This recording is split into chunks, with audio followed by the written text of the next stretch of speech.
Welcome to No Picks After Dark, Baltimore Sun's best podcast of 2020, voted by you, the listeners. No Picks After Dark seeks to build a community based on human experience, storytelling, and conversation. Now your host, Aaron Dante.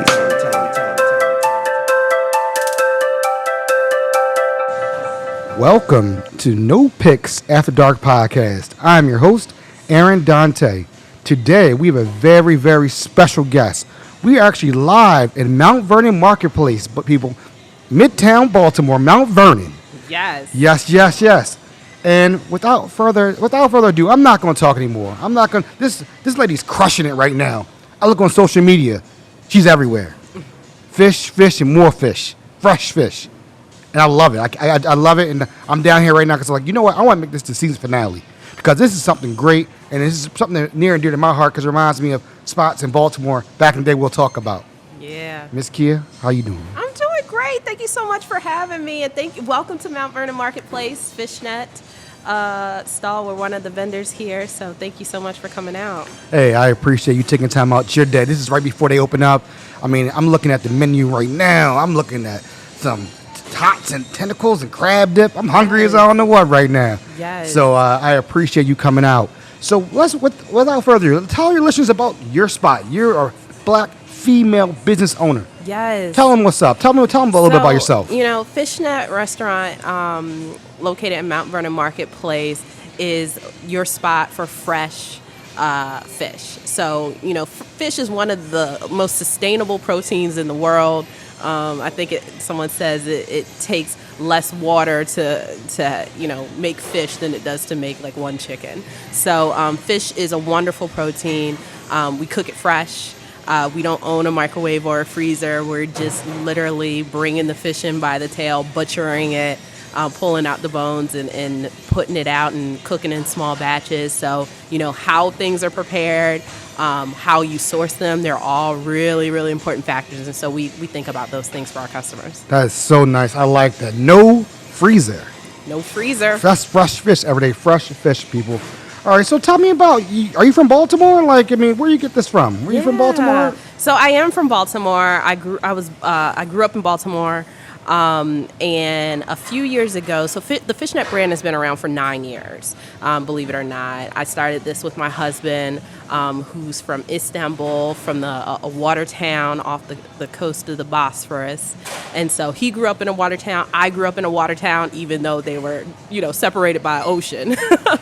And so, in water towns, you have this great seafood tradition. And so he was like, well, I have a fish sandwich. And I'm like, well, I have a fish sandwich too, where I come from. And so we merged those two concepts, and FishNet was born.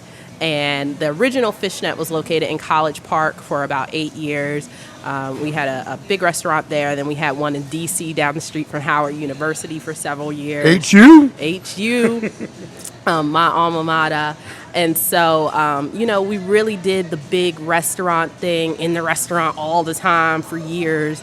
But then we had kids, and we were like, you know what? We love FishNet, and we need to scale it down a little bit so we can, have some time in our life to be with our family, but still do the best things from the menu that we created over the years. So what brought you back to Charm City? You mean you were in Chocolate City, D.C.? I was in Chocolate City. Now you're back in Baltimore. Yeah. Charm City. What brought you back here? Baltimore we're in a beautiful moment in time in Baltimore, and you really have to be here to understand it. There's lots of creatives here, lots of small businesses, lots of diversity, and so it's just a great time to be in Baltimore in many ways.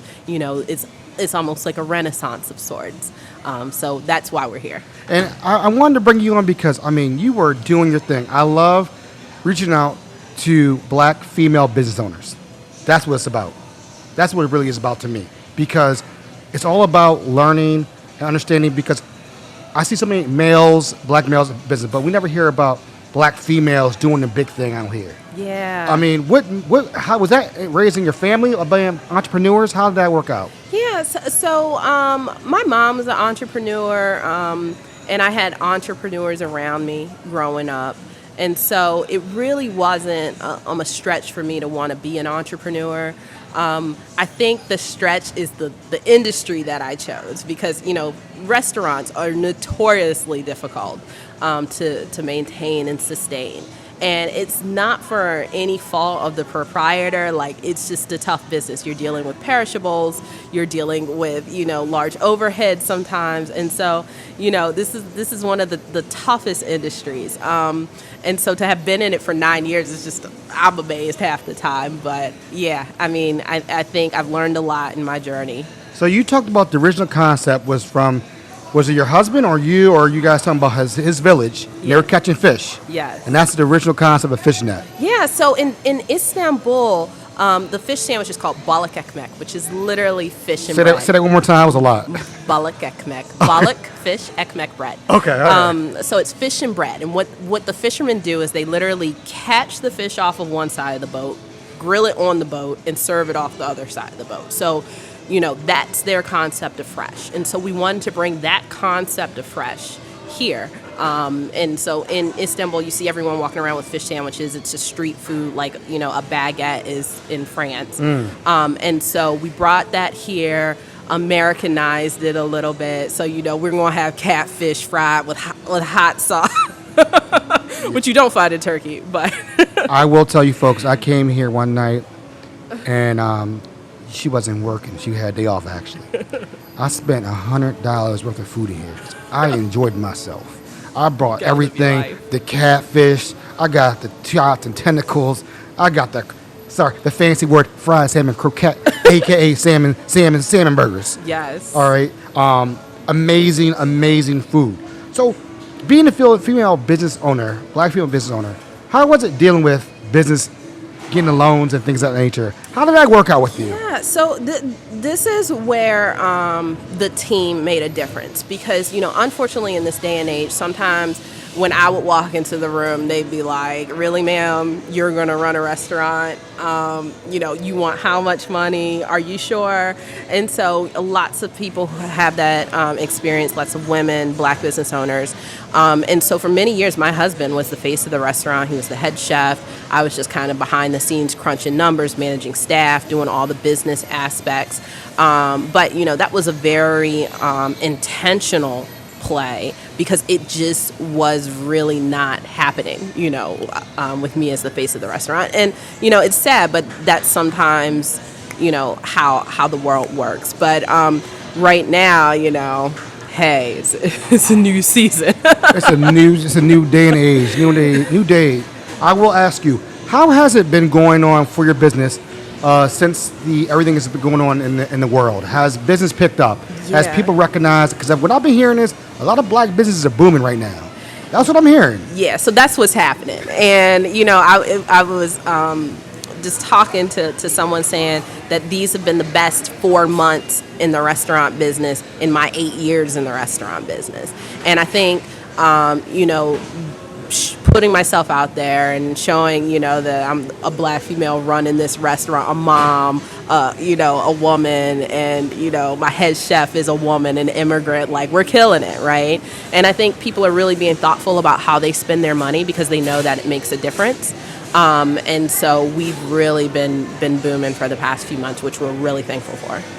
I want to get to the point in the world where a black business is just a business. Meaning, like, if me and you go to Fridays or Shoney's or whatever it may be, we're going there. It's not something that we have, let's go to a black business. Right. Let's go to a business. Let's go support the business, And I wish that we can get to that point in the world to get that way, hopefully. Yeah, I do too. And I think, what we're experiencing is just the most recent iteration of that journey for us as a people. And so, I hope that this is the thing that kind of moves the needle more. But time will show.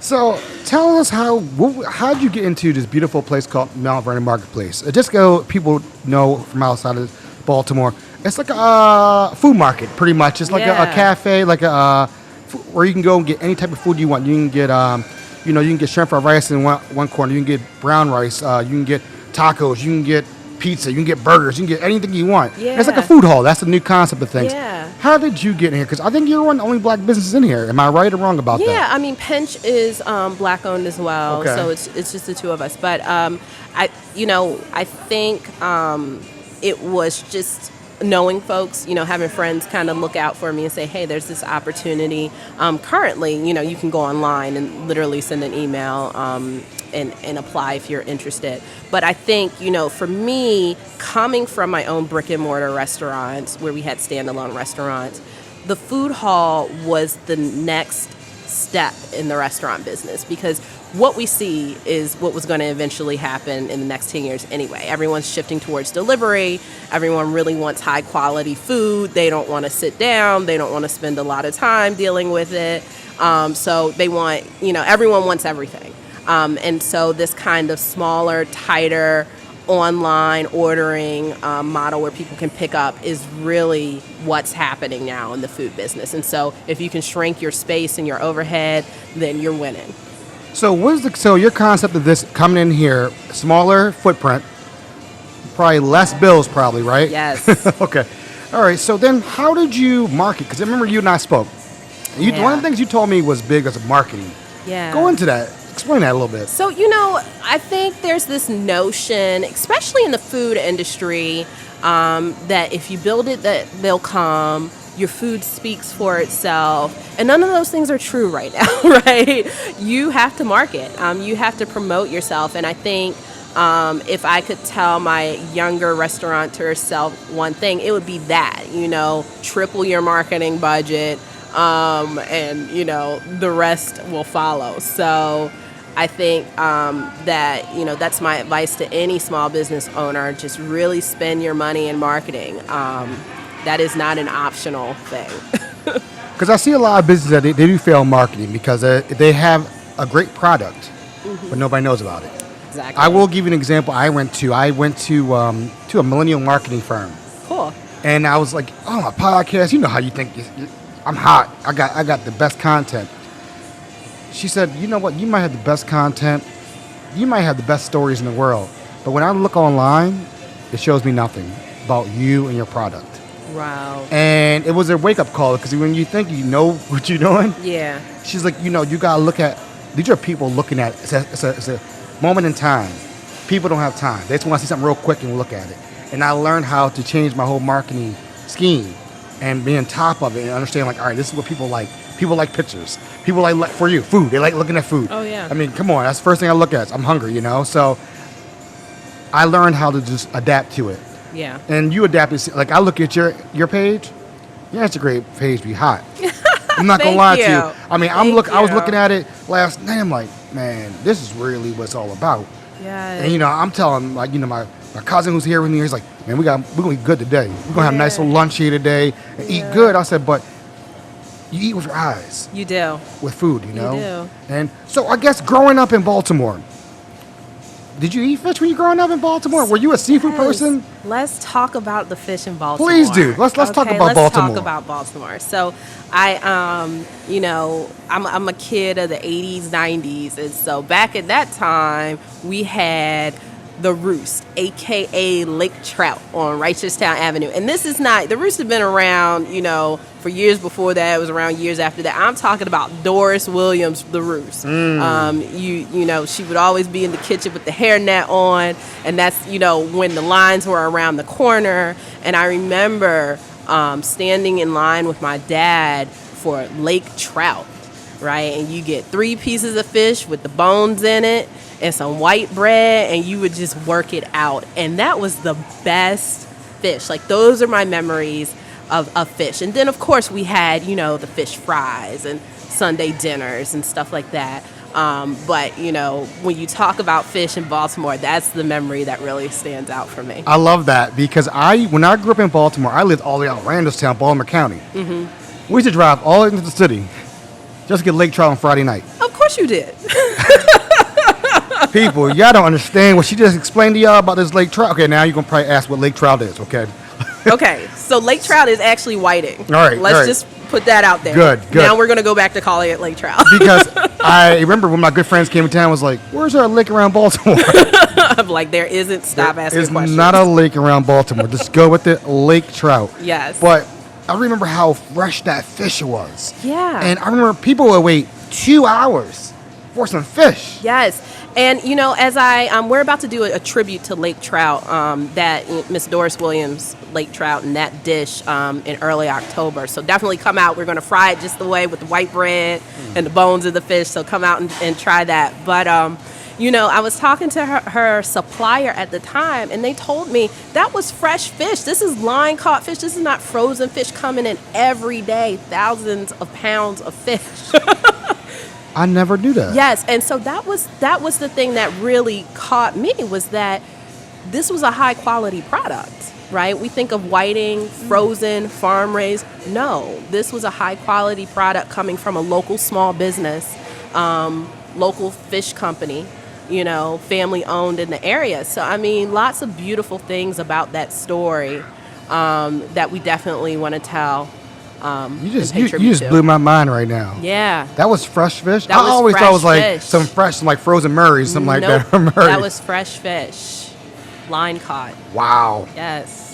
And she was every Friday night. That's what it was. Yeah. That's what it was. Wow. So freshness makes a difference. Wow, listeners, you understand. This fish, back in the day, off the hook. Yeah. FishNet, Miss Keyia spot, off the hook. Yeah. Like I said, Literally off the hook. This fish, her fish down here is so good. Okay, so good. We'll get into the menu. We'll get into the menu a little bit later. So you grew up. Let's talk about. I see fried salmon croquette. That's Yes. fancy. That's fancy for That's something else. fancy. What is the? If I was growing up, what is that? Okay, so y'all from Baltimore remember this. Salmon out the can. Mom put some onions and some green peppers. They may have been chopped big or chopped small. Put them together, fried them with some crackers and some mustard. And those salmon cakes were dinner for a lot of us. And so I remember those growing up. They're a Baltimore tradition, just like Cotties for another, part of Baltimore is a Baltimore tradition. And so I wanted to take those salmon cakes, that concept, and instead of using the canned salmon, what we do, because we're butchering salmon in here, we literally use a fine dining technique where we scrape the meat off the bones. And so you get that rich, fatty kind of belly content of the salmon. We bake it. We add, our own special seasonings and mixtures, and we flash fry them with a little bit of panko, which is a Japanese breadcrumb. So basically, all that stuff I said is a salmon cake. That's fancy, right, folks? That's fancy. We had to call it croquette for the fanciness. Croquette, because I was like, croquette? What is a croquette? I get it. No, but I will tell you, I grew up on salmon cakes. I Yes. grew up on that. My mom made that every Sunday with some sweet potato, with some potatoes and some onions and some eggs, and you Yeah. just go to town on that. Because my mom used to get the can Exactly. and get the egg and mix it, put the egg in it, keep it together, Yep. and then the onions and peppers. Yep. And man, sometimes they had the bone in it. Yes. You know what I'm talking about. Sometimes. People love bones with fish. We take all the bones out the fish, except for this lake trout special that's coming up. It's going to have bones in it, but we debone all of our fish because that was the worst thing as a kid was bones. You're having a good experience, and all of a sudden you get a bone. I don't eat fish with bones anymore. I can't know. even front on that. I can't. So I guess from FishNet, like when you started this, how long have you been here for? So we've been here at Mount Vernon Marketplace for about a year. And really, enjoying it and, just looking for, opportunities to expand kind of with this lean concept. So, yeah. So when you first got in here, were you like nervous, or because you're a new kid on the block in Baltimore? Yeah. How did you introduce your people? How do you introduce people to FishNet? Well, we have a large following in the College Park area. And so what was amazing when we first got here, even to this day, some of our College Park regulars will still come down to Baltimore and see us. And we did a pop-up just to kind of test the market at our house, kind of knocked it out the ballpark. So I was really excited about the Baltimore market.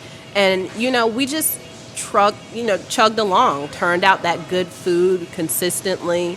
And, the following just kind of organically grew. But, when you're opening a new business, no matter, if you have an established brand or not, it takes a little time to get it going. Now, tell me like a feel-good story, like about how the community, Mount Vernon area, the vendors in here have embraced your concept, your company. How has it? I had this wonderful experience the other day. My phone rang, and someone called, and they were like, "Can I speak to the manager or the owner?" I said, "Yes, this is she. I'm waiting for I had too much salt on my fries," or, because people do that. Right. Not everyone, but people call and kind of voice their complaints. But I had this customer call and say, "We just wanted to let you know that our food was so good, our experience was so great, and we want to call and tell you that." And I go, that's so wonderful. And, thank you so much for doing that, because no one ever does that. So I would, just encourage those of you who hear this, that if there's a small business, local business that you love, that you like even, call them and give them a compliment sometimes, because a lot of times this is thankless work and we only hear from the people who are, unhappy, maybe with their lives, but, at that date with your dish. I get it. So now, was your mom, dad, somebody in your family entrepreneurs growing up? And did you always know you wanted to work for yourself? You didn't want to work for anybody else? Yeah, so my mom was an entrepreneur, but the person who really kind of helped me get into food was my husband. My husband is a wonderful chef. And as a matter of fact, the fact that he cooks for our family and our girls and saves his best dishes for us is just something very, very special. But he's a wonderful chef. I learned a lot from my mother-in-law. I spent, hours in the kitchen with her, and she's from, a small village town in Turkey with these slow cooking techniques. So I learned a lot about cooking and restaurant food and technique from them. My family, they were all career women. So, they showed me the business part. And that's why I was so capable in the business aspect of it. But yeah, the cooking part came from my husband's family. Okay. So, all right. So we're going to talk a little bit about him. What is his signature dish when you guys are home? The family. What's the signature dish that he makes for you guys? Yeah. So he makes this beautiful. They're called blistered shishito peppers. And so, yes, this is the type of stuff we're eating at home, y'all. I know. So blistered shishito peppers, which is just a beautiful, Japanese pepper done on the stove, and they're really tasty. Another thing that he just made us that was wonderful was tomato bisque from end of the season tomatoes from the farmer's market. So I'm sorry, these are, I think this is the peak of the season or something. So, got all these tomatoes, made a homemade stock, made the bisque, and literally just this beautiful thing. All right, so I'm not going to let you off the hook now. Yeah. What is your dish? Yeah. See, we got it. We can't let you off the hook. Come on now. I can read a recipe really good, right? All right. And so my kids and I, we do make homemade biscuits. Okay. That's my contribution to the world. That's what's up. From a recipe. Okay. Hey, listen. I get it. So, what do you think this was your calling in life? Yeah, I think this is something that I'm doing right now. Like, I love the restaurant business. I love it because I think food is such a platform for other things. You get to share culture, communicate with someone. It's just such a beautiful platform for communication. And so, yeah, I think I have been called to be in it for this period of my life, but I don't know that I'll always be in it. It is a very difficult business, It is. But hey, you're going strong. 9 years. Yeah. 9 years. Yeah. So, as a black entrepreneur, what type of tips would you give another person out there starting out a business? What would you say to like somebody who's like, hey, I make the best cheese stick subs. I make the best burgers. I make the best ribs. You've been in the game. What things that people are not telling other people that you would give advice to? Yeah, I mean, I think it's one thing to be in your kitchen and be like, this is amazing. It's a whole nother thing to make 1,000 of them amazing, right? On a consistent basis and still have a life, right? So I just think that there's a business side to things, and there's a passion side to things. And if you are missing either the business or the passion, just find someone to supplement, where your weekend, and make sure, you don't have to know everything, but you just have to know what you're not good at and hire accordingly. No, because I hear so many people who, they're making dinners at home and they're selling on Instagram and Facebook and things of that nature. And then they always talk about how they want to start a business. And I'm like, you need a business plan. You understand what's out there, what's the cost. Yeah. Are you selling this? Are you buying this at the right cost? The retail, things of that nature. So I know. I mean, and I think that if you're making money, if you're making dinners at your house, selling them on Instagram, and you're making a profit doing that, keep doing it, right? Because I think what success means is different for everyone. For me, what success means is that my net profits are positive, right? Right. And so that means I could have a budget of $500 million, or I could have a budget of 20,000. What's my net look like? So that's my idea of a successful business. For some, it's just having a place. But if you're spending all your time at that place, if you're losing all your money in that place, are you really successful? So I think, people have to really be clear about what it is that they want. And also, if they're doing something that's making them money, be happy doing that. Now, when you first started, were you working like 7 days a week, or how now to compare it to right now? Are you still... have you figured out that work-life balance? Yeah, so that's really hard to get in the restaurant business. In the early days, we'd be at the bar having parties, everyone hanging out. It was fun to be 20-something and have your own bar. Those were good times. That sounds like an amazing time. Yeah, but, spending 70 hours a week in the restaurant gets old, after a few years, and not having time with your family, missing holidays because you're in the restaurant, that gets old after a while. So yeah, back in the day, it was, all restaurant all the time. But right now I'm probably here like 30, 40 hours a week. Okay. Yeah. That's nice. So, what are your thoughts? So when COVID hit, you and I talked about this briefly. Mm-hmm. How did you adjust to the climate? Because you talked about your takeout took off. Yes. How did that because things are starting to get a little bit more restrictive, like unrestricted now. You can come in, more people can come into restaurants and stuff like that. How did you figure out how to work out the whole takeout and the apps and all that stuff? How did you navigate your way? Because I feel like some restaurants never got it. Yeah, we were really big on technology. I think, being in the business a long time at this point, I understood that technology was the name of the game still, and innovation is the name of the game. So if there's a faster cooking technique that, doesn't cause any trans fat, if there's a better, technology that gets the orders in, we were pivoting to it. So we had made some of those pivots prior to COVID and just doubled down on those technology investments. And so we have online ordering, which is great right now. We had some bumps in the road early on, in March, April, and people definitely told us about ourselves, but we got it, worked out since then. So now we're about to go into the fall season. Summer, people are back. People are starting to come back to the business office downtown. Mm-hmm. Are you still seeing a little pickup now of business and things of that nature? We do a social distance catering. So for folks who want to go back to the office and want to, give that catered lunch, we can't do buffets anymore. So we do some prepackaged, individualized meals for everyone in the office. So that's an area that we've seen some increase in business. But kids are not in school, so it looks a little bit like it looked in July, which is still really good because, as I said, these have been really great months for us. So that's good to hear. So we're gonna do a quick rapid fire. Okay. A rapid fire. All right. Best crab cake in Baltimore. If I could serve crab cakes, it could be mine. But But since I don't hear, just wait for it though.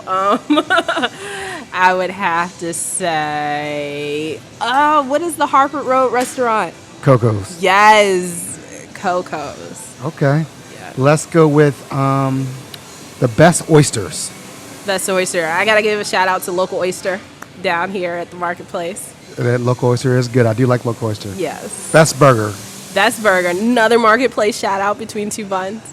Okay. Keep it in the family. You keep it in the family. You keep it right here. Best brunch. Best brunch. I'd have to say my house. What's on the menu? We got the fresh made pancakes from scratch and, some farmer's market turkey sausage and farm raised eggs. So. Okay. Now, chicken wings, drums or flats? Drums. Okay. What now? Everybody gets that. That's big controversial right there because some likes drums, some like flats. All right. Here's the other question: blue cheese or ranch? Blue cheese all day. Okay. All day. Okay. Hey, I gotta make sure you are. I had somebody say ranch. I said ranch. I know I said ranch. No. I'm like ranch. No, ranch. I'm going blow wings. Favorite place to go on vacation? Favorite place to go? Virginia Beach. Okay. Yeah. What inspires you every day? My children, they inspire me every day. They're 5 and 3, and they make it real for me. What's the best advice you've ever received? The best advice I ever received is that to be present and enjoy where you are. Nice. All right, so last major question. When we eat today, Yes. what is the signature dish? FishNet. The signature dish of FishNet right now is like fish and chips. That's our thing. Wild hake, aka steak fish. That's another Baltimore one. Steak fish, but it also known as hake. So wild hake over hand cut fries. But we're also going to talk about that Baltimore bomber because I saw that. Okay, so it's fried fish, cheese, onions, lettuce, and then a homemade lemon dill mayo. See, that's the part where we elevate it, where we, are making a sauce from dill, and it's just everything you want in a fish sauce. Let's rewind that. Hold on. The fish bomber. Hold on. What is that? It's called the Baltimore Bomber, and I'll tell you where it came from. Okay. I went to the corner store one day because you still got to support the corner store, Right. And they had a cheese fish on the menu. I've seen that. Let me try the cheese fish. Right. And although the ingredients weren't quite where I liked them, there was something good about it. Right. And so I was like, well, let me, elevate this a little bit. So we got the wild fish and the sharp cheese and the lettuce and the onions and the homemade lemon dill. So same idea, but it's not fish fillet. Oh no, it's hand cut fish. Wild fish. Hey, I had to ask the question. I had to ask. People are like, it's like fish fillet right there. Nah. Hadn't seen a freezer. There ain't no freezer here. But let's wrap it up in a big bow because I really am inspired by what you're doing every day. I'm really impressed with what's going on. I'm so happy for FishNet. I'm happy for the success you guys are doing. And I just love that I wanted to finish Black to Business with your company. Thank you. Because you guys are bringing it home, and I love what you're doing. I love everything I see on social media. When I got my food, I tore it up. My wife looked at me like, you all right? But, it's all good. But like I said, I love your food. Where can we find you on social media? This is time for you to plug. Where can we find you? We need to find you. So our website is eatfishnet.com, eatfishnet.com, and you literally can order online. Schedule your order, come in and pick it up. We're on several delivery apps, but pickup is better if you can. More goes to the small business. And then also on Instagram at eatfishnet. And Facebook too.